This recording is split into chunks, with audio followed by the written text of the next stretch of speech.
Fill in the blanks, yeah. This is just an agreement, like a tryout phase we're going to have with their CAB organizations. Sam do? What's Sam do? No, anything final. It works out.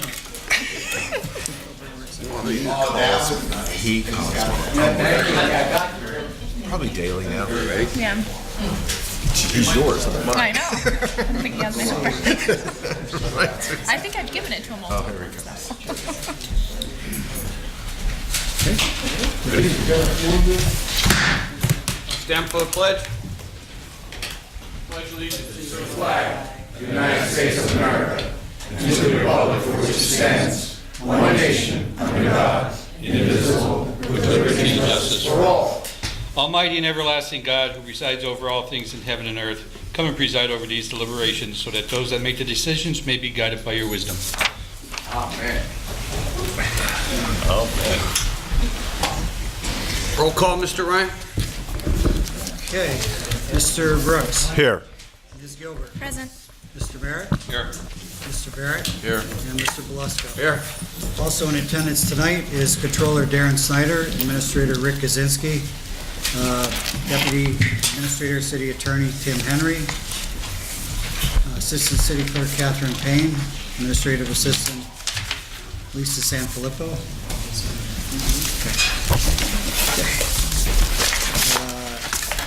Good evening. There is one announcement. A new item has been proposed and will be added to tonight's agenda if there are no objections by council and if all are agreeable by unanimous consent. That resolution is whereas Section 3121 of the Code of Ordinances of the City of Wilkes-Barre established a shade tree commission for the City of Wilkes-Barre, whereas it is the desire of the City of Wilkes-Barre to appoint persons referenced below to the Shade Tree Commission of the city. Now therefore be it resolved that the following persons are hereby appointed as members of the Shade Tree Commission: Michael Steinberg, Sam Troy, and Tom Rogish. The above listed commission members are replacing members Rich Parrish, Lillian Cohen, and Malcolm Barber, whose terms on the commission have expired. Okay, any objections, comments by council? Okay, by unanimous consent, it will be added to the agenda.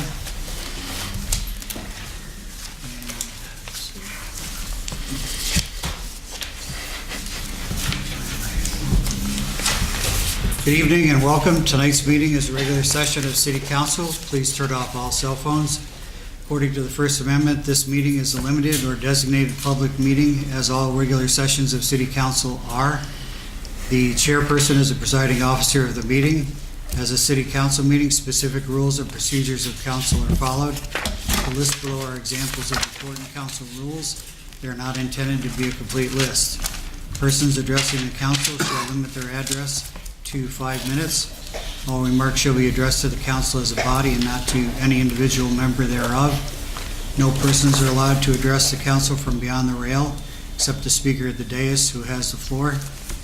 The chairperson shall preserve order and decorum and prevent attacks on personalities or the impugning of members' motives. The chairman shall determine all points of order. No person except city officers or the representatives shall be permitted within the rail in front of the council during any meeting without the express permission of the council. Finally, in order to be heard by all here in attendance, as well as be picked up by the microphones and recorders, when members of administration are speaking, please stand up and speak into a microphone. Council will speak into their microphones at the table. Before we get into the formal business at hand before council, there is going to be a brief presentation by John Stelmakovich and Patrick Teague of the U.S. Census Bureau. If you'd like to come forward, gentlemen, state your names for the record.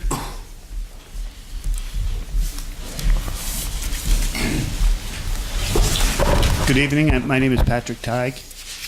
Good evening, City Council. My name is John Stelmakovich, and we're with the U.S. Census Bureau. Well, I guess I'll address everybody because this is a big deal. Actually, yeah, I think it's good. So the 2020 census is coming. We are, Patrick and I, we're partnership specialists. I'm based out of Philadelphia. Patrick is the Scranton Wilkes-Barre, one of the Scranton Wilkes-Barre partnership specialists that's going to be based out in this area to help partner with the city council, leadership, faith-based organizations, nonprofits. We need everybody to help with this upcoming 2020 census. The decennial census is done every 10 years. So as you guys know, the last census was 2010. There's a lot of money that's riding and a lot of important things also for redistricting, voting, also apportionment for representation in Congress. Now back in 2010, Pennsylvania lost a seat of Congress. That's because there was an undercount. And now for 2020, Pennsylvania is also has a high likelihood of also losing another seat of the House of Representatives. That's a big deal. And also, every single person in this room that's counted, we represent $2,100 of federal funding that's allocated from the federal government to the state, to the municipality. Now, all those funds are allocated for Medicare, Medicaid, school lunch programs, transportation, hospitals. It's amazing how much this is a big deal. So we were here last week, April 1st is the 2020 census official day. We're starting all of our efforts now as partnership specialists. We're speaking with all elected officials. We worked with the Governor Wolf, who's also made a proclamation to host and form a complete count committee. Now, complete count committees are all voluntary based, but we need to leverage all of the key stakeholders and leaders to help to get an accurate count. The mayor of Wilkes-Barre last week gave us a proclamation for forming a complete count committee. We've also dropped off some packets for you guys. There's a wealth of information. I could take up this whole entire city council meeting of just the importance and all the things that we could work on together. I'll be sending a follow-up email, so if there's any interest in any side conversations that we can have, and if there's interest in any of the city council members to take a leadership role in working with the mayor on this complete count committee, this would be fantastic. And if any quick questions, we're here. What exactly does being on the committee consist of? So there's a piece of paper there that kind of breaks down how a municipality will form a complete count committee. There, the mayor or whoever the mayor appoints to be the chair will be the chair of the committee. And then from there, the chair of the committee will work with, let's say, city council to identify key stakeholders, faith-based organizations, nonprofit leaders, academia, school districts. It encompasses a wide range of folks to kind of come together, think collectively. You guys are also the messengers to the community. You're the trusted leaders. So for me, I travel all across Pennsylvania, and as soon as I say I'm from the federal government, I scare a lot of folks. And especially there's a lot of challenges with this upcoming 2020 census. Obviously, we're all aware of the citizenship question. That's also under legal review. Our position on that is we're here to count everyone. We're here to count everyone. And as I mentioned earlier, all of us here represents $2,100. So you multiply that by 10, that's $20,000 in change. So that's $20,000 per individual that will not be counted until 2030. So the state, to the county, to the municipality, will lose out of that federal funding if we have undercount. And there's just to show you too, the data that's pulled from the decennial census, it represents right now $675 billion that's allocated to all the states annually. And just, and we're working with a lot of organizations, and I say Scranton, for example. We did a complete count committee kickoff with the city of Scranton. A lot of cities in this area too, I mean, they need all the funding they can get. And a lot of our constituents, the public, depend on these services. So that's why we're here also to kind of just educate, bring awareness, but also partner with all of you to make sure we get a complete and accurate count. Next question. I work with a great deal of undocumented people all over. You want those counted. Number two, if you want them counted, how will they be felt at ease that information would not be used to track them against this environment where now everyone's fearful of? That's what my question. Well, the Title 13 of the U.S. Code specifically protects them from any information. Nothing can be shared with any government agency or law enforcement agency. It's against the law, and John and I both take oaths of, to protect that even after we leave the sentence. So there's strict penalties that go up with sharing that information, so that won't happen. Yeah, and then the information is just for statistical purposes. We're not asking for social security, we're basically we're here for the count. Also, another thing to share with you all, 2020 is the first decennial census that we're going to be encouraging all residents to respond online. This is the first time that's ever been done by the federal government. They're still going to do the traditional mail. We're also going to have telephone, so there's going to be up to 12 languages. They'll be able to take the questionnaire through telephone, and then also online. So knowing all the research that we've done, Pennsylvania actually, with all the rural parts, Luzerne County is a big county, there's a lot of rural parts in Luzerne County, has one of the highest non-internet households in the country, believe it or not. So one of the things that we can do and partner with the public, but also with the city, is to identify venues who can provide internet access to those folks. So we're working a lot with the libraries, colleges, high schools. So those are the things that we would rely on the Complete Count Committee to help identify these locations. One, to have folks to participate on the census, but also the other thing that we're also here for is to share that we're going to be recruiting a lot of local residents. This is the largest peacetime operation that the federal government undertakes, and at full capacity throughout the entire country, there's going to be about upwards to 550,000 people working in office or on the ground conducting the decennial census. So any friends, families, if they're looking just for a part-time job, we have a wide range of jobs that are going to be available. Allentown is a designated area census office, which will be servicing Wilkes-Barre and Scranton. Those jobs will also be available to all the people. The requirements are you have to be 18 years of age, a U.S. citizen, and you have to pass a federal background check. In your packet and in the follow-up that I'll do, I'll send there's also information about where to apply, but I can also send links that you can post on your website or any kind of social media. So any kind of awareness and promotion that you could share is a big help for us, and we're excited and we're looking forward to working with you. John, what percentage of population do you get that fill out the survey? So that's a great question. We have a tool called a ROAM, which is a rapid response area mapping. It's on census.gov/ROAM. You can pinpoint and go down to particular neighborhoods. It's color coded.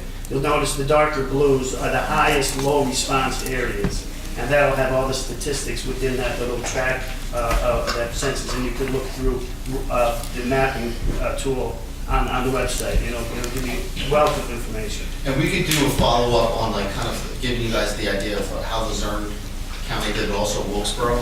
We'll be able to kind of give you those precise numbers. But overall, in 2010, there was 75% of the country responded. So I think out of anywhere from 70% above, that's fantastic. What do you think about it? I was going to guess for 50%, because a lot of people just don't want to do it because they're afraid. Yeah. They're afraid.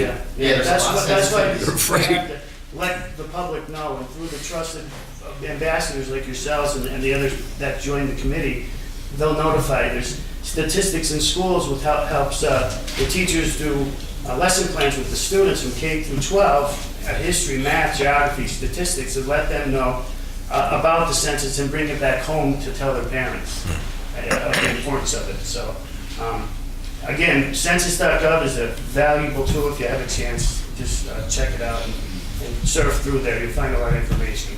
Sir?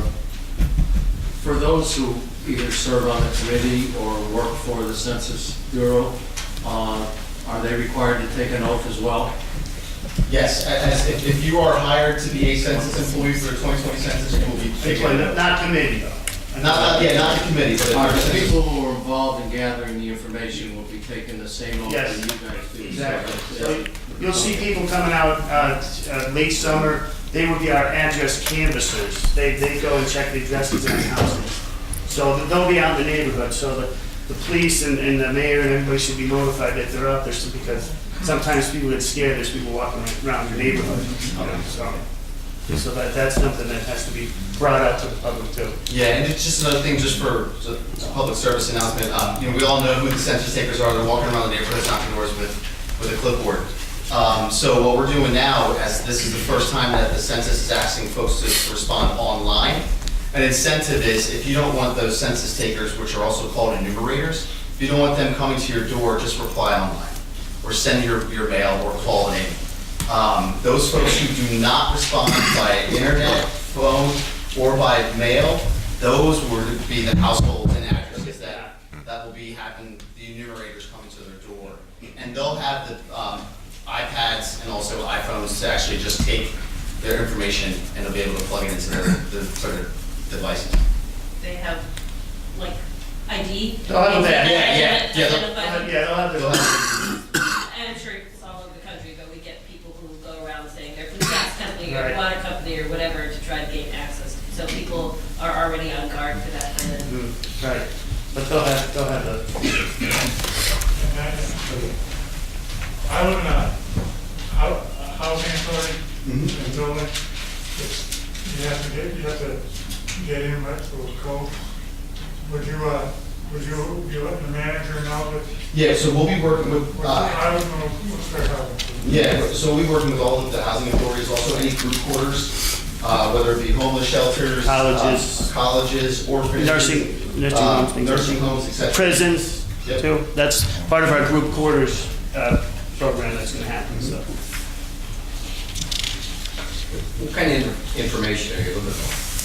Well, What will you be asking? there's gonna be they're gonna be mailed March of 2020. Everybody, every address is gonna be mailed a postcard. There's 10 simple questions. Go out and do it.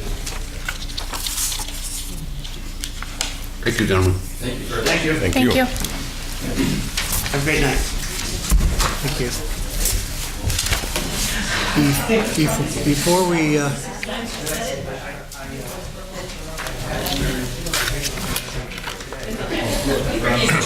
That'll be put right with on consent agenda, Yeah. right? Yep. Before we proceed to the voting part of the meeting, there is one additional announcement for council.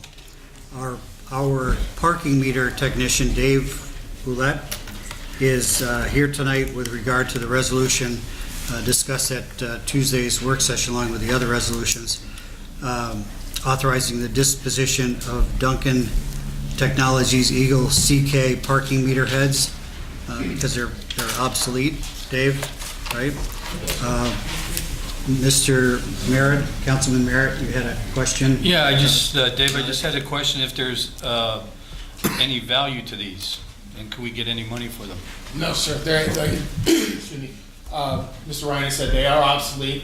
I have checked in with Duncan, the manufacturer. We're going to flip a coin. If we try to get these fixed, I can send in 10. Now, they're extensively heavy, so we're going to be paying probably a heavy price for shipping. If they get them, they'll check them. If they can fix them, it's $99. If it can't be fixed, it's $99. So I can send 10 heads in at $1,000 plus shipping. We may not get anything back. Okay. And new heads are a matter of $200. I have, approximately. Yeah, why take the chance? Right, that's what's the general consensus. Like I say, I believe it's 40 heads at this point that are still available downstairs to be used if something fails. So it's not like we have to allocate any kind of monies at this time to buy new heads. But it's a matter of, I'm salvaging everything I can, part-wise, and then down the line, we'll have to make a decision. Okay. Okay? Thank you. Thank you. Thanks, Dave. Does anyone from the public wish to speak on legislation pending before council tonight? Sam, Yes, I first would like to urge council to support the General Assembly Restore Pennsylvania program. It wasn't spelled out here, but it was spelled out in the newspaper that what's going to happen here is, and I'm taking nothing for granted, that's why I'm hoping this is going to be a done deal almost with you guys, because it's a pretty, what they call a no-brainer. I think it's the governor's program to funnel, to use an extraction fee from natural gas industry to pay for infrastructure repair, environmental programs, and a lot of other things I think I remember seeing in the newspaper. So Pennsylvania remains the only state to not collect an extraction fee from the gas industry. So that seems to me, a good thing, and I hope that council, I assume council will support that, that particular item on the agenda. The other things I have pertaining to the suspension of the consumption of alcoholic beverages, as I commented last time, I don't seem to get too much attention on this, but, and I see that as it's spelled out here, it's going to be wine, nothing else served at the Fine Arts Fiesta. Well, in past years, I'm not sure if they had wine tasting or not, but that's, to me, really a moot point. As I indicated before, my last time I addressed this body with the suspension, I wasn't too happy with the suspension of the ordinance regarding the Cherry Blossom Festival and also the concert, which, as I understand it now, it's not just the county, but several other interests in the city that are behind this concert on the riverbank. I'm nothing against concerts, nothing against festivals, and I think the Fine Arts Fiesta is a wonderful thing. But I don't think alcohol has to be served here in any form, and I think it sets a bad example for the kids. And if you're going to have an ordinance, people, which the city does have against drinking, it seems to me that you guys are pretty consistent on unanimously suspending it for whatever event it occurs. What's next? The farmer's market, maybe? Suppose some guy wants to sell booze down there. I think that the line ought to be drawn in the sand here. I don't see that consumption of wine or wine tasting is necessarily a fine art. I mean, there's a lot of good things that happen down at that festival. I attend it every year, and it's wonderful. But I don't think they need to serve wine. In the time remaining, I would like to tout, I was hoping to get an extra minute or two, but I guess that's beyond the scope of this body, right? The Shade Tree Commission, which has been placed on the agenda and which I'm a part of, and Mr. Steinberg and hopefully a couple other people in this room are going to be part of. We have three of us, including myself.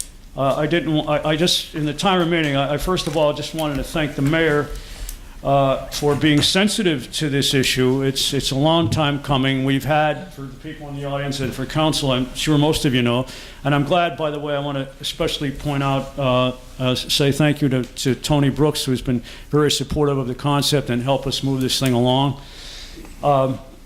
It's a long time coming. We've had two other attempts at it, which have both failed for various reasons. And I think this time around we'll hopefully get it right.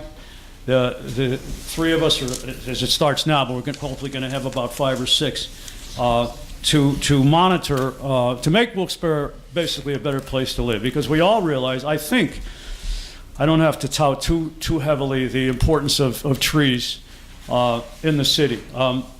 I can do this in a time remaining by simply painting a stark contrast between the west side and the east side, not just in policy, but in aesthetic beauty, property values, and of course environmental value.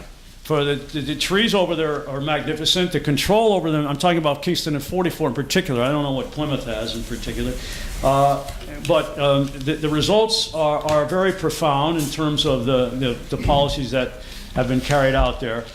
And I hope that some of the mistakes that have been made, and from what I have come to, this is one reason why I've urged the mayor to start this commission, is that a lot of people don't think of trees as very valuable. We hope to change that mindset, myself and my colleagues who are going to be on this commission, and with the support of council. I hope council and the code enforcement office can help us here. I think we're going to need the help of you people. And if there's any, since I don't have any time left, if you have any questions for me, or I have one person, and also John Saheski, who's also in attendance, is not on the list, but he's also interested in becoming part of this. So again, I appreciate any support you could give this commission, and I hope that some other people might comment in a positive way. Mr. Chairman, Sam, I want to thank you for your persistence on this matter. You are persistent as they come, and I'm glad that the mayor has agreed with us to reactivate the Tree Shade Commission. And one of the things that I want the public to know about that we are looking into as part of this Tree Shade Commission, and that Joyce Moraz-Zakowski is looking for, is a funding mechanism from the federal government or state government where we can help low-income senior citizens remove and replace their tree and their tree lawn with an appropriate urban tree. And I think that would be a great way if we can successfully find this funding to kick it off, because there's so many people in our city who have a problem tree or a dead tree but can't afford to remove the tree. And if we could remove and replace it with a proper urban tree, then this commission will be successful. So thank you so much, Mr. Troy. You're welcome. Thank you. Mr. Ryan? And Mr. Troy, based on our conversation earlier today, I have a copy of the Oh, that's original good. and That's good, Jim. current ordinance which established the Shade Tree Commission in 1966. And as I mentioned to you, there's not much here, so the sky's the limit as far as Oh, that's fine. what you're going to be doing with it. I'll give us something to go on. So it's 1966. Yep. And it's still on the books today. Wow, thank you so much. With no changes. I just want to thank you, Sam, as well, just for overall just being an involved citizen. And I just want to thank you as well, just for overall being an involved citizen. I know outside of this, you're also very involved. And thank you again for bringing this to our attention. And as Mr. Brooks said, being so persistent about it as well. That's the only way to get things done. So I appreciate it, and thank you very much for that. You're welcome. Thank you. Right, gentlemen. Anybody else on pending legislation? Mr. Ryan?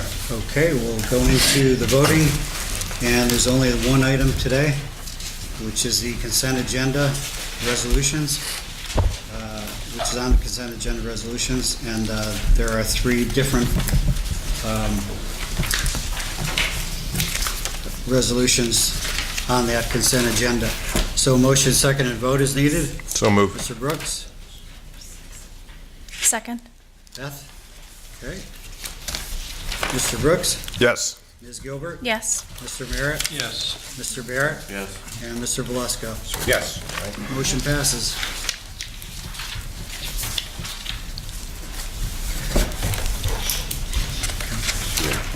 Council presentations, Mr. Brooks? Nothing since Tuesday, thank you.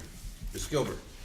Yeah, two things. Number one, there's a bad pothole on East Northampton Street, right on the corner of East Northampton and South Mead Street. It's pretty bad, and tires and cars are bending their rims on the potholes. Number two, the generator on Almond Lane continues to be an issue. It was running last night again and all day yesterday. I'm not sure if they've been cited yet. I haven't received an update. I know that the health department and code enforcement were there to check it out, but I don't know what the result of that was. I have two ordinances in front of me that clearly state that it's a nuisance at this point and that they should be fined $1,000. And you know, this is probably my third or fourth time bringing this up at a council meeting, and I expect them to be fined $1,000 if possible. There's people down the street that can hear this thing all night long, and I feel terrible for the residents there. It's such a silly issue, and it should have been addressed by now. So any help with that would be greatly appreciated. They were up there, as you said. Right. And I thought this was resolved, so. Yeah. I'll get on it first thing in the morning. Thank you, I appreciate it. That's all I have. But why is that generator running? It's been assumed that the man is living there. And there was also rumors that he is trying to start a commercial car garage within the garage, which would obviously have to go in front of zoning. So I'm not sure why. My assumption would be that he's living there since it's running 24/7. So. Done. Yeah, thank you. Mr. Merritt? Nothing since Tuesday, Mike. Mr. Barrett? Okay, public discussion. Angel Mathis.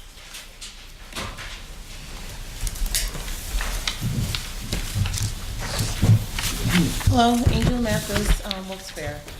The first thing that I have on my my list is something that I keep asking for, and I know it may be a state issue, but there is a need for bike paths. Because I know Monday night, I was speaking to friends, and they were saying that they're afraid to ride their bikes in the street because of the traffic and the fact that they don't want to get hit and ran over. And I was just saying how, I don't like getting ran over on the sidewalk. So is there a way where we can get in contact with the state or see exactly what we can do about bike paths? The second thing is, now that the weather is getting warm, when you walk through downtown, there is an issue where tables are taking up more than half of the sidewalk. From businesses who have permits to put the tables out. But my only issue is that they're taking up half the sidewalk. If you're in a wheelchair, you'll find it difficult to weave around the chairs because, for one, in one place you have grades and they're not really good for tires. In the other place, you have a lot of traffic, which delays a person with a disability. The third thing I have is when you walk past the Citizens Voice, there is a sinkhole in the sidewalk and it's getting larger. And this isn't on my list, but this is a fourth thing, that in the morning, when you're at the senior center, when you get there, it's like marijuana heaven. All you gotta do is walk through and you might get a contact high because they're out smoking. And that's it. Is that in front of the anthracite? Oh. It's like the anthracite is also in the intermodal. You get off the bus and it's like, she said you'll get a contact. There's a group that stands there and smokes marijuana in the morning before they go to work or wherever. All right. I believe the police need to be known about that. Well, I'm in Scranton at that time. That's it. I'll let Chief Coffey. The tables in front of businesses, I believe, Tim, they have a confined area where they're supposed to be. Yeah, well, When they they certainly approve can them, obstruct they the have to be, walkways. right. We can take a look at them. It's like, If you can get like the businesses' names or something for us. I have. But I can take. Well, they're not doing us any good.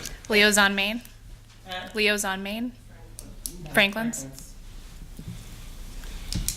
Yeah, you're right, there is. No, Leo's on Main, they still have. They been good? Black things in the middle of the sidewalk that I've never gotten the answer for.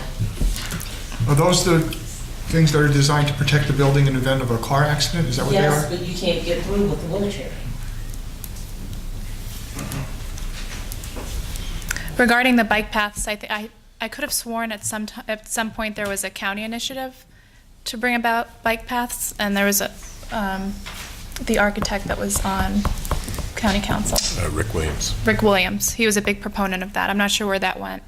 It didn't go anywhere. Well, clearly, because we don't have bike paths. Angel, how about on the dike? That's a great place. No, on the street.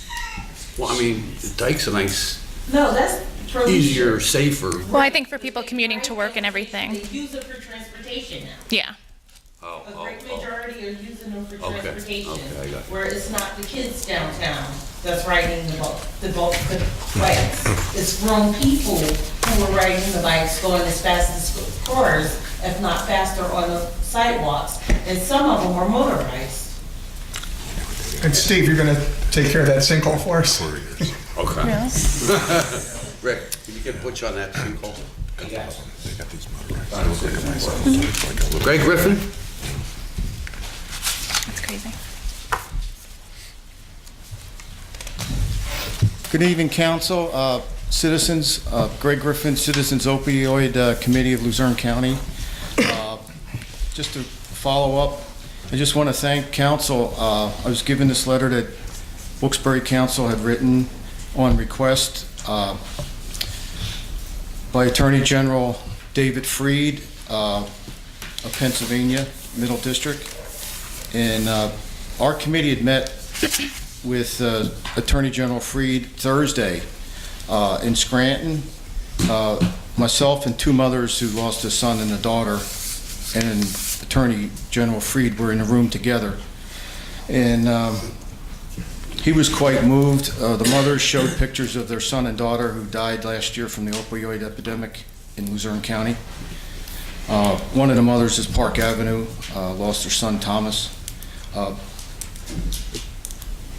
Attorney General Freed asked us if we could get him a letter because he was meeting his superior, Attorney General Barr in Washington on April 25th. So I said, yes, well, I thought, it'd be a letter from our group. So then we thought, and we talked with Beth and Tony Brooks and Chairman.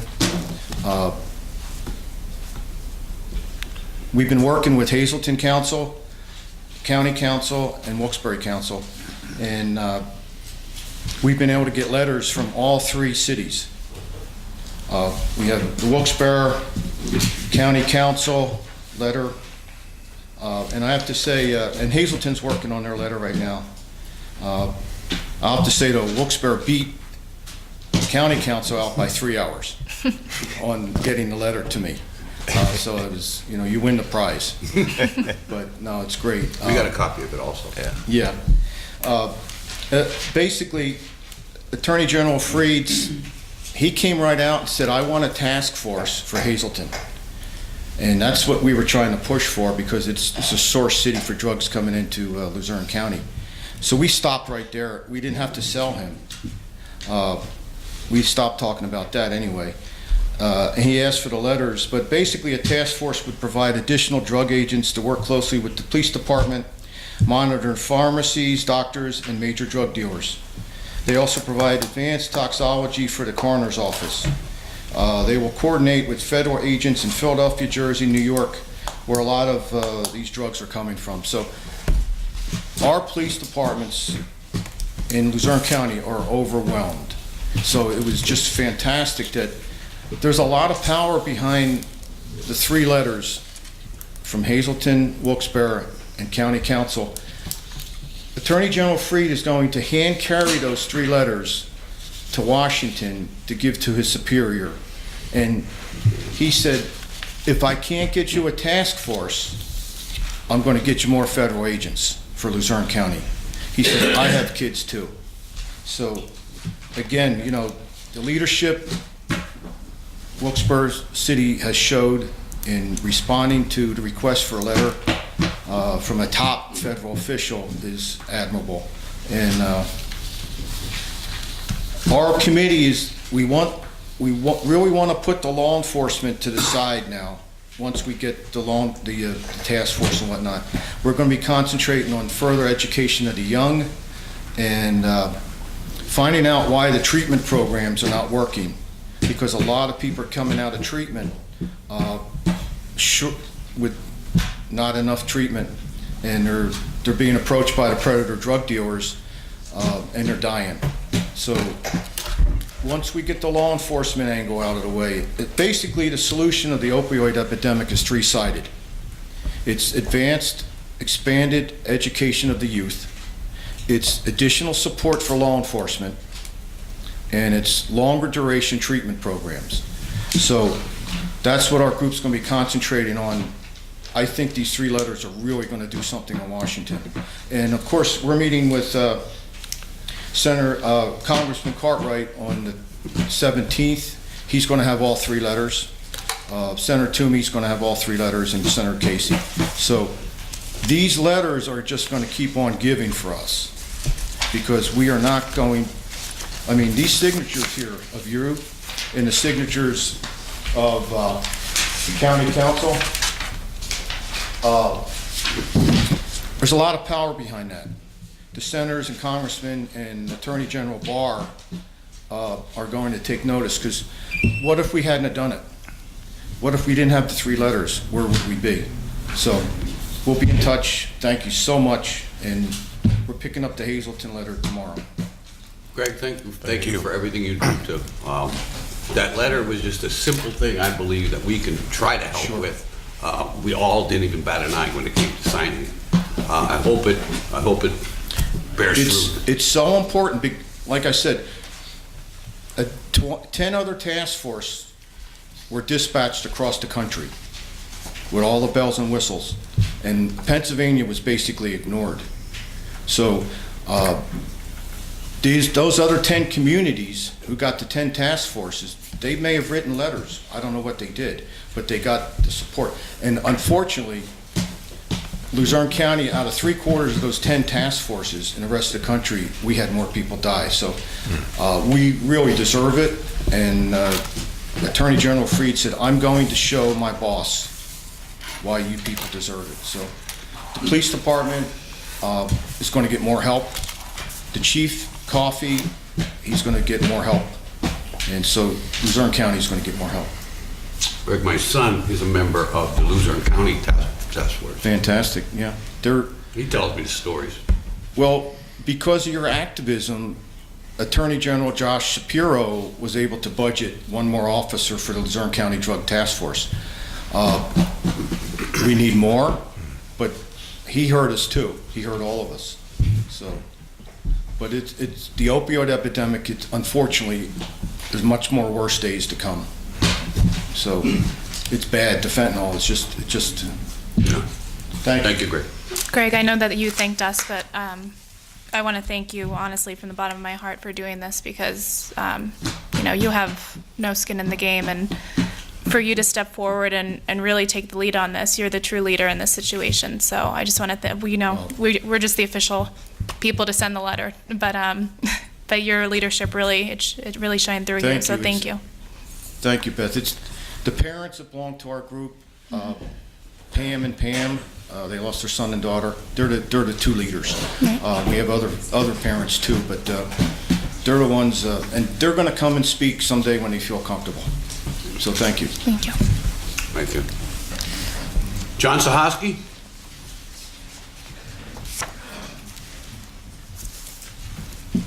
John Tossi, Almond Lane. I'm going to jump all over the place. First thing, the pothole, like crater on the, when you take a right coming off the South Street Bridge, after the South Street Bridge, going onto Main Street. Need to take a look at that. Is there, now, the people are coming in complaining about the cats. Do we have any ordinance or licensing for cats, so we have some kind of tracking of who has cats and anything like that? Has there anybody looked into anything, some kind of ordinance revolving around cats? And once again, I'm gonna ask, it's illegal for them to re-release cats and just leave them wherever into the city? I want to get into this the union negotiations, which that's very very disappointing to me. Like on Tuesday, Tony said it sends the wrong message. It really sends the message when your union, when members of a union instruct their union that they don't want to, they want to be able to live out of the city. It kind of says that the place isn't good. It's not worth living. Like it doesn't send the right message at all. How could you tell people that to come here and want to live here when you could see in the paper that all the city employees don't want to live here? And I don't know. It just seems like it makes you guys not really like the city at all. Anybody wants to defend why the union did that, union members, I would be open to hear that and why you think that would be the best thing. I don't know if that's a legal fight we could have won, but I mean, we've gotten into dumb legal fights over this mayor, over this mayor and the last mayor's thing, over the terms like that. We should have defended that a little bit. We've gotten that lawsuit with the TIF where we were never going to get that money to extend Cole Street. That was a dumb lawsuit. I don't understand why we wouldn't take a chance and try to at least defend the residency requirements. I think that we just bent over and let the city officials do whatever they want. It's very sad. I think you guys should have did something. Mayor was talking about the constitutional, if that's constitutional or not. I don't know that, but I know that the mayor, his competitor, both voted for something that was unconstitutional, that one strike ordinance, which that also got us into dumb lawsuits that we lost. So I think that we could have at least attempted to defend that residency requirements. It's very disappointing. I don't know. I don't know what you guys want. If anybody wants to defend why why you guys needed that into your negotiations, I would love to hear it. Okay, John, I was in on a couple of the negotiations. I sat in on them. I didn't participate in the negotiation, but you said it was all, why did all of the city employees ask for removal of the residency requirement? All of us did not. There was only a select few that live outside the city that wanted that removed. And for whatever lived reason, outside of the city when it was intact? Sorry? Is that what you're saying? You're saying that they lived inside, they already lived outside of the city? That is the rumor, yes. That's the rumor. I don't know that for a fact, but there were only a few people that really wanted it, from what I understand. And I know that I myself, in that negotiation, the one before last, when that was brought up at the table, our union business manager, Tom Borum, asked myself and the employees who were there whether or not the employee of the removal of the residency requirement was a big issue. I said, it certainly doesn't matter to me. I felt all along that, if we work for the city, we should live in the city. And that's what the majority of the city hall employees felt. So a minority could determine? For whatever reason, it became part of it and it was passed. So I just wanted, the only reason I'm saying this, I don't want the impression out there that all of the members of the union asked for that. We did not. But you understand that people are going to see it that way? Oh, absolutely. Everything Tony said is perfectly true. I think what Jim's trying to say is the majority didn't care really either way. But it was the ones that wanted it that spoke up. The majority didn't, right, exactly, didn't care. It wasn't that the majority didn't care either way. I think the majority did care and felt that we should live in the city if we work for the city. That's the only point I wanted to make. Okay, and cats, anybody licensing on the cats or anything? I don't believe there is. No, I just Googled it while you were sitting here, while you're standing there. There's only dog licensing required by the county. As far as licensing goes. Mr. Chair, can I? Sure.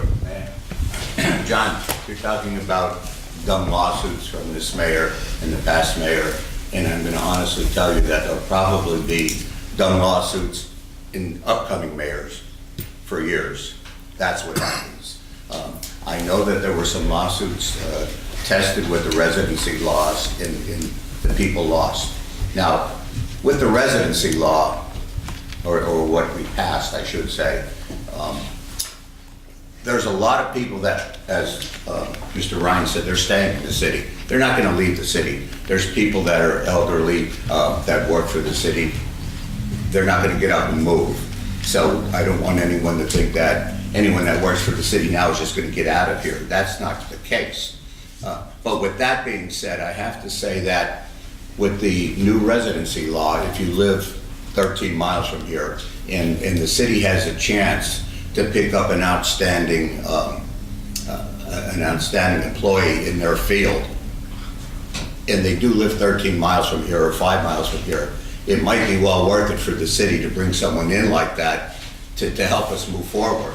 Now, there's a lot of educated people and a lot of smart, intelligent people in the city. However, when you're looking at different positions here, it's also good to see what we have out there that, hey, just because you don't live in the city, you might be perfect for this position. So that's one of the other reasons why I think that this is a good move. But for those of us that are here, those of us that are settled, we're not going to leave.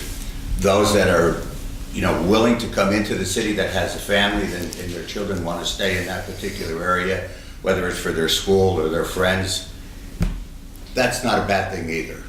So I understand what you're saying, but don't get the impression that we're all leaving the city. No, it's one of the things that bothers me about it is you're going to have people making decisions about the city that don't have to stay here and live with the full impact of their decisions. Making decisions for the city that don't impact them or don't impact their their own They're like, you know, they don't have to live with the decisions that they make because they can just go home. Due diligence and vet some of these people. There's no question about it. But you know, I think that the employees right now in the city, if they do have to hire someone in other boundaries, they're going to take a good hard look at that. You know, it's a situation where we've got to, you know, really be vigilant in how we hire somebody. But as far as the cats go, cats can't be licensed. We can't find out who owns the cats because a lot of these cats are feral cats. They're wild. They're out there. They may not have a household to go to. So, you know, it's pretty difficult to try to get them all licensed. And once again, it's legal for someone to get them from the SPCA and just basically abandon them? Well, like, because they were talking about re-releasing, but that just seems like they're taking them and abandoning them. Transfer and release.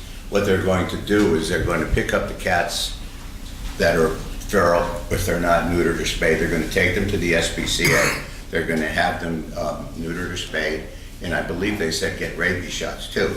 And then they're going to bring them back to where they found them. But now, that's not abandonment. John, no back and forth, huh? I'm sorry? Go ahead. I'm sorry, no, if it doesn't work out, then our animal control officer will take them right back to the SPCA. The good that comes out of this is they're gonna be neutered or spayed. But we can't say what household they belong to because there's so many out there that are feral and wild. I'm just concerned about them abandoning them, you know. Well, that's, hopefully that won't happen, but that's a big concern. Understood. Thank you. Jason Carr.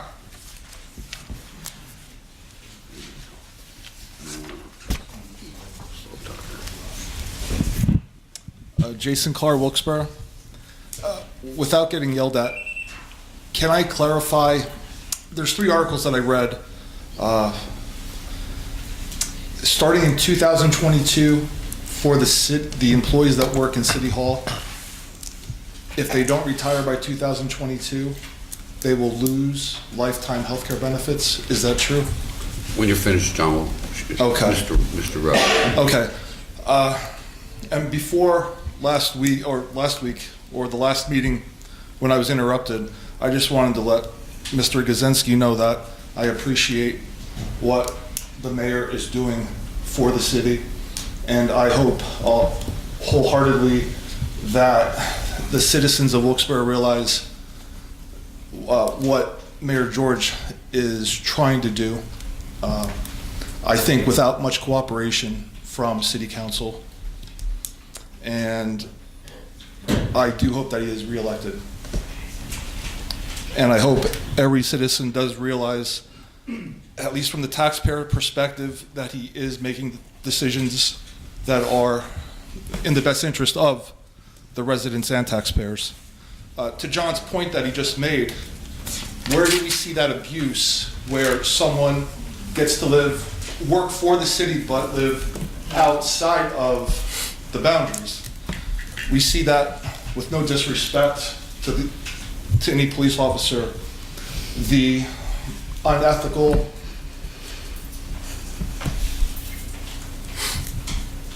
almost criminal, but it's not, spiking of pensions. So any city police officer or firefighter gets to live outside the confines of the city, work inside the city, double their salaries over their last 3 years of working in order to bring their average pension, double it over the last 3 years of their working history inside the city. It's probably the largest reason why we cannot afford to clean the streets in the city. How simple would it be if we did not have one of our last chiefs spike their salary to $146,000 per year and now receive a $73,000 pension, when they really should have probably earned about a $40,000 pension? That $32,000 could have been used to hire someone full-time to keep the streets clean. I talk very basic, but it's really that simple. It's very unfortunate what goes on, but it needs to change. I'm so disappointed with how the city looks, at least in my district as well, that I'd be willing to donate my time to drive the street cleaning truck and clean the streets of District A, because I haven't heard any talk over the last 3 meetings about getting the streets cleaned, even though I brought up the issue. So it tells me that it must not be important to anyone on city council that the streets are clean. As well, please take me up on the offer, because I'll even pay for the gas or the fuel to run the machine. And I will drive it, and I'll clean the streets of the city in District A. It's embarrassing, but I'm willing to do that. Even though I know the spiking continues of the pensions. I was fortunate enough to talk to the Auditor General, D. Pasquale, or his office, I should say, back in November. And he said that they were actually in the process of conducting the audit of the pension systems within the city.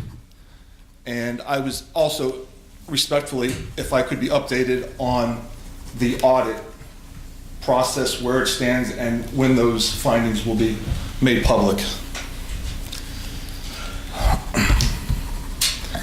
I hope in the future that City Council takes their responsibilities seriously and puts forth more of an effort to improve the neighborhoods that we live in. Thank you. Rick? Okay, quick question, if I can. Jason? Yes, Rich. That's okay. As far as the street cleaning, you have a CDL license? I'm just busting you on that. No, I'm just teasing. I'll get one. No, I'm teasing you on it. But let me tell you what's going to happen. Wyoming Valley Sanitary Authority now has 2 sweepers, and they're going to actually loan them out to the cities. So we will have 2 sweepers plus our own sweeper, starting very soon. I don't know when, but the weather's breaking. So we will have 3 sweepers out there, and we'll be doing it by districts. So the streets will be, at some point, really taken care of with the street sweeping. And I know that's important to everyone. So that's something that we're grateful that the Sanitary Authority does have these now, and they're new to them, and they're loaning them out to the cities. So that's extremely important. You know, as far as the pensions, I'm not disagreeing with you on that. We had a trust fund, an aggregate trust fund board meeting the other day, and they're working towards trying to settle some of these issues. As far as the AG, I'm not sure when they're starting to do that, but I'll certainly keep you posted on that. Regarding the healthcare, is healthcare being paid for after 2022? After 2022, anyone that's here will be paying their own health care. I'm sorry? If you retire, you're paying your own. After 2022, if you retire, you're paying it yourself. Whereas if you retire before 2022, it'll be paid? If you retire before 2022, the city will be paying it. Will be paying it through your death? Through death? Through death. Okay. Thank you. You're welcome. I just have one comment too. And I'm just teasing on the CDL, so you just... I'd be glad to do it. Busting you a little bit. No problem. Thank you. One comment, Mr. Carr, that I wanted to make regarding City Council not caring about the city streets. We all live in our districts. You know, I mean, I personally obviously care about my district. I live smack dab in the middle of it. And with that being said also, I do hold cleanups twice a month in my district throughout the spring, summer, and fall, and sometimes into the winter time if the weather allows. With that being said, I don't get many volunteers. It's usually myself, my mother, and my stepdad, because people tend to not want to take an initiative to do these types of things. So if you ever want to join a cleanup in District C, you're more than welcome to. But I just want to let you know that that is being done in other districts, and I think it's important to lead by example, and that's why I do that. So You know, I do take your point seriously, and I appreciate your comment. Very good, thank you. I have a comment too. Informed street cleaning will start next week. Excellent. How's that? Good. Yeah, we brought up, Mr. Carr, we brought up street cleaning. It was 3 meetings ago when we approved the contract with PennDOT on the streets, and I mentioned how they need to be clean. So we have brought it up before. And thank you.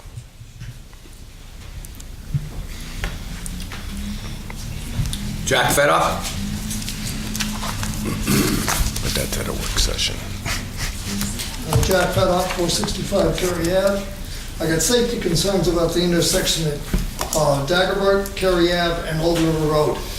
I've lived there for 30 years. My house has been hit 3 times.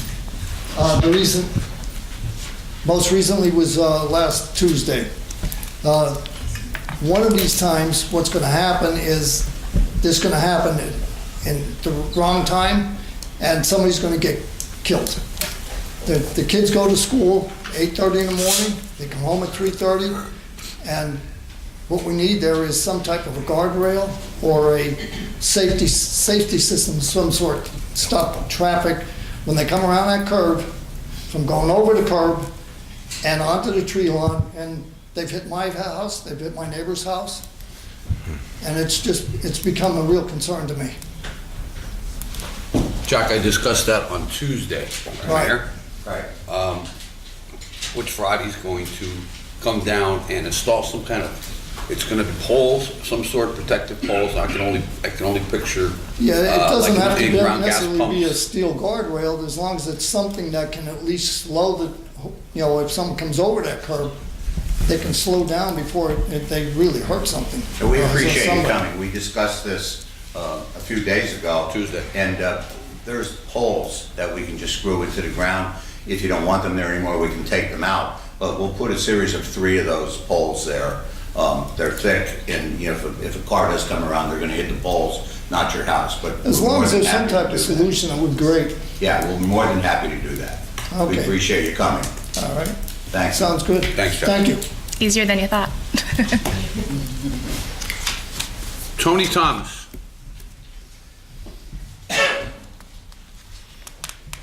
Hello, Tony C. Thomas, 18 Oakley Lane. I wanted to comment briefly regarding the removal of the city residency requirement.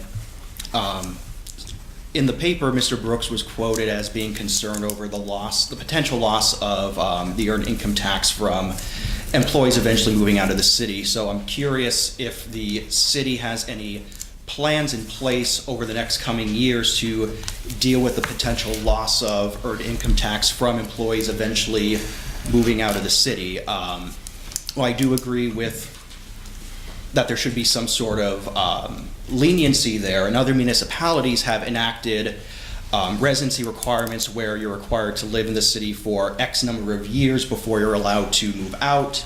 Or in some cases, if a suitable candidate is not found within the city within a certain amount of time, outside candidates could be called upon and interviewed. I'm not sure if those are possibly discussed during arbitration, but it would be disappointing if the city did not try and fight for at least some sort of concession there on the issue of the residency requirement.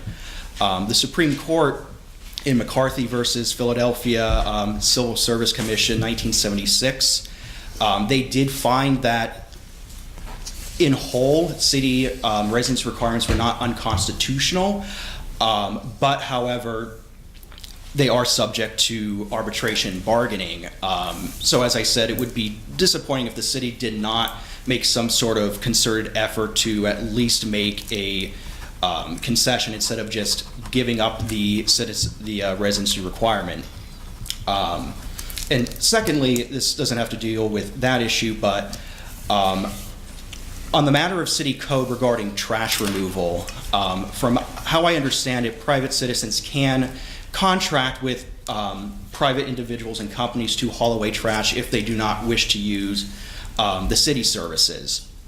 What I couldn't find in there, and maybe somebody's on council could answer this, is there any regulation regarding those private contractors? Do they need to be licensed to haul away trash? Do they have to be an actual incorporated company to haul away trash?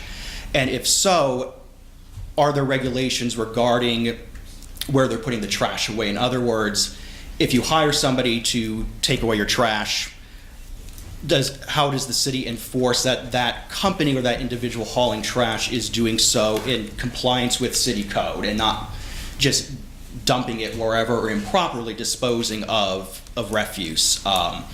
This is something I've seen in the north end of the Brookside section of unmarked trash removal, I guess you could call them vehicles. And I'm concerned about where that trash is going, because in some cases, citizens who are utilizing this, they're leaving black garbage bags, non-city garbage bags on private property in vaguely compliant refuse receptacles. And I was just curious if there's anything on the code or something that exists to address that. So the garbage receptacle that you showed me is not in compliance with city code. And anything that's storing garbage has to be in a certain type of container, and that's obviously not it. It's this container that it's in. I vaguely call it a container because it's basically just plywood. Is that what it is? It's essentially a box on wheels. That's the best way I could describe it. It's a makeshift dumpster. It's a makeshift dumpster held together with what appears to be plywood or very weak wood and bungee cords. The ingenuity is great. What I witnessed when I brought this up to you at the last meeting, they left a garbage bag behind their property. I believe technically the field might be city property. It's behind Oakley Lane off of North Washington. And of course, cats, raccoons, what have you, can easily get into that and spread trash throughout the area, or the mere scent of garbage is bringing animals to it. The health department, I know, did go up there. I never received a follow-up as to if they cited them or not, or gave them a warning. But I'll follow up and I'll let you know to see exactly what happened. The trash was still there. The individual that collects it did haul it away, but for several days it was out there in the open. Okay. I yield back my time. Thank you.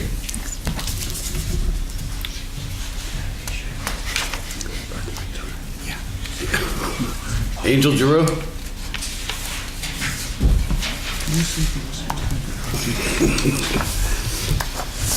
Good evening, Angel Giroux, Executive Director of Salsa. This is something we discussed for many, many years, and I think a lot of things have happened in the community. I think needs to be brought up again. But tonight, I hope the chairman would allow me that I would ask each council person something I've been asking for years, and hopefully I get a response tonight. I believe that the city, like most cities, have a police and civilian commission review board. These are people that work with the police to work on issues that affect police officers that then affect the community, vice versa. We've had an incident in the last few months where a police officer allegedly was charged with some things. People in the community knew about this for years. It was a running joke. But again, it was brought up to many people. And again, as you can see, there was no results. I myself went many times to the chief and pleaded that this individual be removed as a community officer. Many, many times. And I have a witness, the second in command was in that meeting with me. I made sure that was done. And the response was, "What a good job, it's okay, can't believe in rumors." That's true. But when the rumor is a running joke in the town, and if everybody in the community knew about it, I look at this two ways.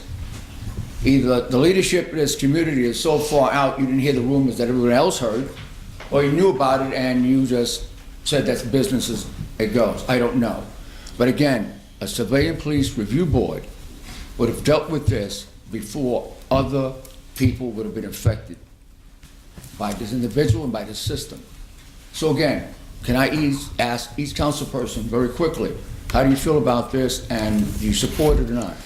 Mr. Tony Brooks, please. Yeah, Mr. Henry, we as council, are you done? If any council member wants to Oh, okay. respond, okay.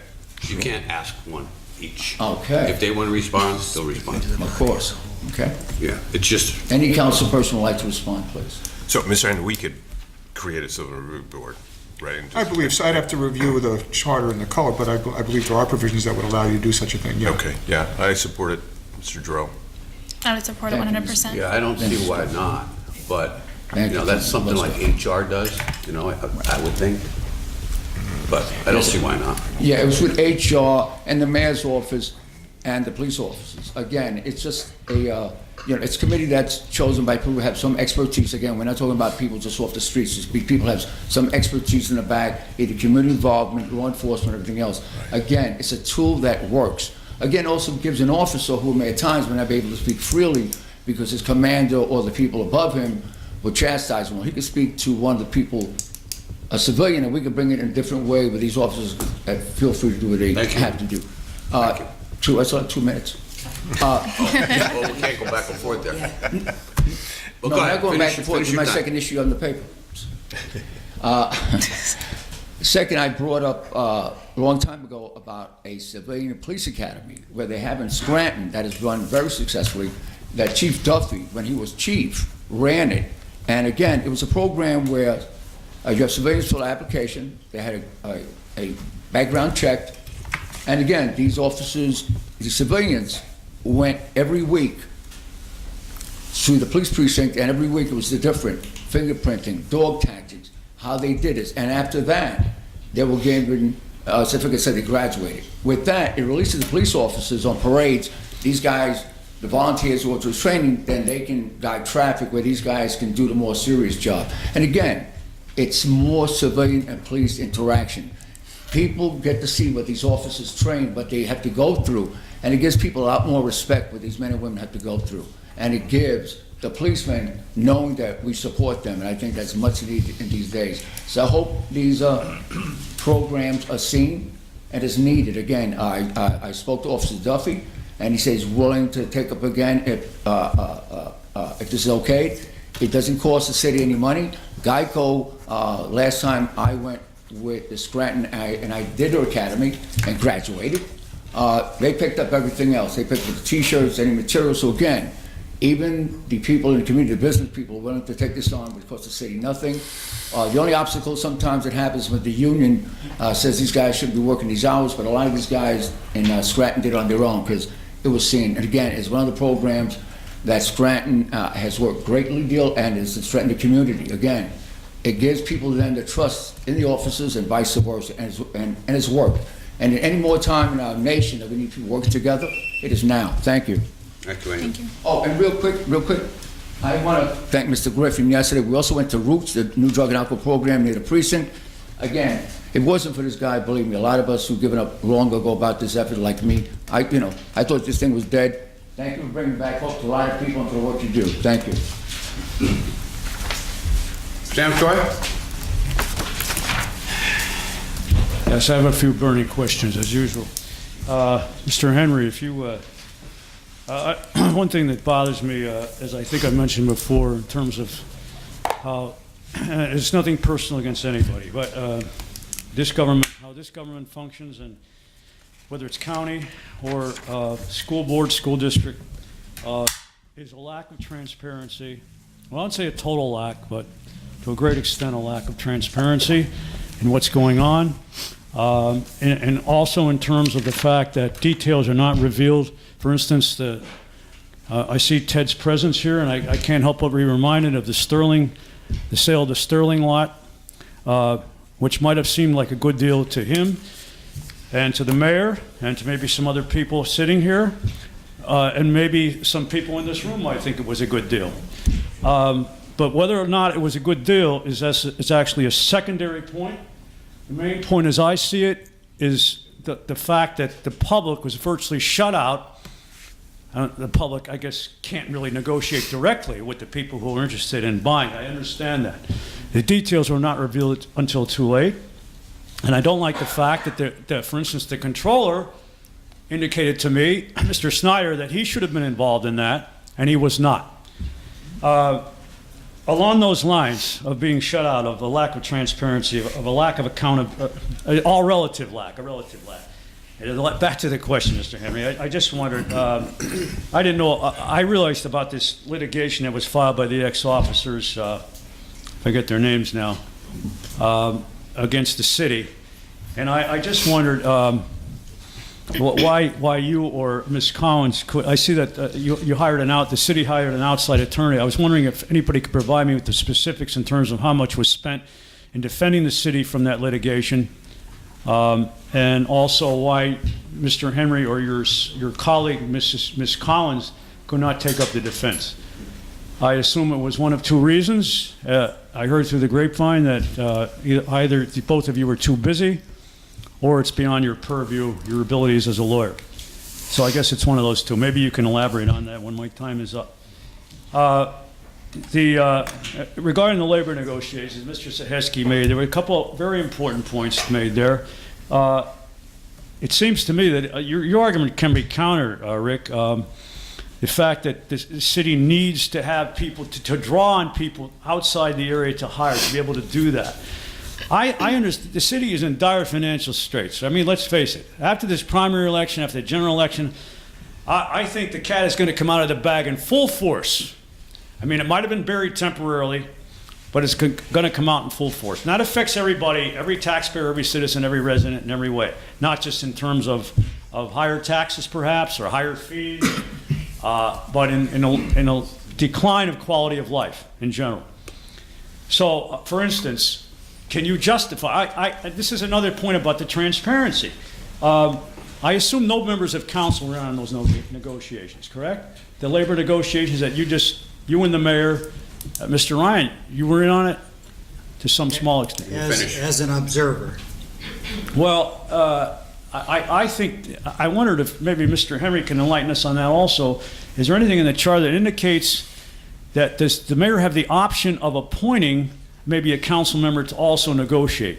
And maybe that council member could get input from the public, whether or not the negotiations are going, whether or not the concessions are going too far. As I personally think, even though this seems quid pro quo to you, tit for tat, and it's, they gave up something and we gave up something and so forth. I think the bottom line is that I think the city came out on the short end to some extent. Because this business of being able to hire people from outside the area, I was under the impression, since we're in a fiscal crisis, that the city has to tighten its belt a bit. So if people are going to retire, let's say, right, the city should go all out to not replace that person. I mean, unless it's, I'm not talking about police or fire, but I'm talking about these people who are involved in this union negotiating. So what does it matter if you can now draw on somebody outside the city? You see my point or not? I mean, maybe you can counter that back. I just think the concessions, be fine if the city was on solid financial ground. If the city was solid, I'd say great. They got what they wanted. We got what we wanted. It's okay. But again, I think because council was shut out and the negotiations were limited to you and the mayor and maybe Mr. Ryan, that's maybe part of the problem. That's all I have. If anybody can respond, Sam, as far as the contract goes, we're not involved in that. We're not involved at all. That's what I figured. But is there something in the charter that can get them? Can the mayor option for somebody to get involved? I'm not aware of anything in the charter that addresses that directly, so I wouldn't know. As far as the lawsuit, the allegations made by the officers against the city are constitutional violations, alleged constitutional violations. You're not an expert. Which means that lawsuit is picked up by our insurance company. The insurance carrier appoints the lawyer who defends the city in that case, and like any insurance policy, the city's only on the hook for the deductible. So that's how that works. So how much? So the insurance covers the whole thing except for the deductible. Yes. That's what I was going to say. The defense costs are included in the insurance that covers us. But I have, and my last question is, so you're saying with the residency, so you're saying if we lose someone, if we lose a key employee in the city, we should not hire someone? Well, unless it's absolutely necessary. I thought a key employee would be absolutely necessary. So if we lose one, you're saying don't hire them because we're in dire straits. Am I correct in you saying that? I'm saying the financial picture of the city is pretty dire. Understood. So if we lose a key person who's, I mean, how can you judge whether somebody's, I don't mean to go back and forth, I know you don't like that. But no, I just wanted to ask that question. I understand where you're coming from, but when we have key employees, we can't just say, okay, bye-bye, and not bring someone in. You know what I'm saying? Unless somebody could pick up part of those employees' maybe responsibilities not. without, You know, maybe not. I mean, you know, I wouldn't understand a lot of these people's jobs. They wouldn't understand what I do. let me just ask a general question. Is it your opinion the city is trying to shrink its workforce or not? Is there any, I mean, forget police and fire. Forget police and fire, but in all other. Right. So if we have a key employee here and they leave, we need to replace that person. That's your opinion? We absolutely do. Yeah. No matter what that person does? Well, it's like, no matter what, I'm sorry. No matter what that person does, no matter what his or her functions are? No, whatever, if it's a key employee, we've got to replace that person. Sam. We've got to. Rick. Sam, as far as that goes, all of us would like 10 more DPW workers. You're what? Would like 10 more DPW workers, 5 or so code enforcement officers. That would help our city get cleaner, get safer. We all agree on that. As far as not replacing them, there's so many people too that have double titles. And that seems to be the wave now. That Mayor George did. You'll pick up the slack for this person and we're not replacing that person. Can I just make one final comment? One If final you're worried about hiring more DPW, more police, more fire? Well, not so much police fire. I didn't say that. What's that? DPW, code enforcement. I think that I would, if we can get that task force back together and get some citizens involved, I think that we would have some brainstorming to do, and there could be suggestions for revenue improvement, and also areas that the budget could be, perhaps there's a lot of waste that could be cut, and then the workforce could be enhanced. I mean, I don't think it's that much of a problem if you people want to really make a few sacrifices or commitment. Thank you, Sam. Anything else? Anything?